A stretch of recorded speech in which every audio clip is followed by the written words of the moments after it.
রবিবার বিকেলের ছুটি কাটাতে এবার পরিবারকে নিয়ে চলে গেলাম সোদপুরের মবিনা রেস্টুরেন্টে। তো এখানে আমি আগেও একবার গেছিলাম, তো তখন ছেলের আর বরের যাওয়া হয়নি, সেই জন্য এবার ওদের নিয়ে গেলাম।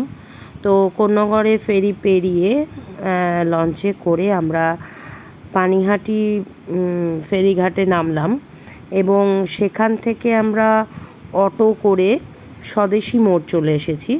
তো স্বদেশী মোড় থেকে ওয়াকিং ডিস্টেন্স যেই ফুটে আওয়াধ রেস্টুরেন্ট আছে, তো সেই ফুটেই ওই রেস্টুরেন্টটি পাবেন আপনারা। তো ওখান থেকে মিনিট 5-এর walking distance Mobina Indo Arabian restaurant. তো ছেলেরা খুবই খুশি, ভেতরের অ্যাম্বিয়েন্সটা তোমাদের দেখাচ্ছি। আমার তো ভীষণ ভালো লেগেছে এই রেস্টুরেন্টটাতে খেয়ে।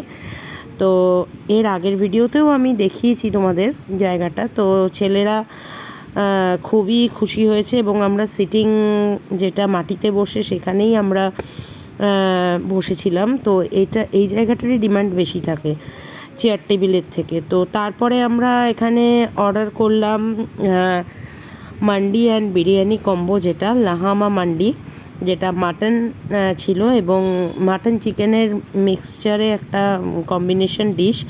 মান্ডি আর বিরিয়ানি দুটোই ছিল এবং অনেক রকম কাবাব ছিল এখানে। তো তোমরা ডিশের মধ্যে দেখতেই পাবে, শিক কাবাব টাইপ ছিল, গ্রিন হরিয়ালি কাবাব ছিল, অনেক রকম। সাথে ছিল চিকেনের একটা গ্রেভি টাইপের আইটেম এবং টমেটোর একটা ওরা সস করে, যেটা টমেটোকে পুড়িয়ে পিওর অথেন্টিকভাবে, অন্য কোনো মশলা দেয় না ওখানে, আর রায়তা আর মেয়োনিজ। তো এখানে আমি ডিশটা তোমাদের দেখাচ্ছি, দেখো।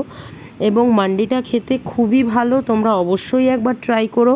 এবং এদের বিরিয়ানির টেস্টটাও বেশ ভালো ছিল। তো যাই হোক, আমরা খুবই এনজয় করে খেয়েছি, ছেলেরাও খুবই আনন্দ করেছে। এবং খাওয়া দাওয়ার পরে আমাদের ফটোশ্যুট তো ছিলই, আমি তো একটু ফটো পাগল আছি।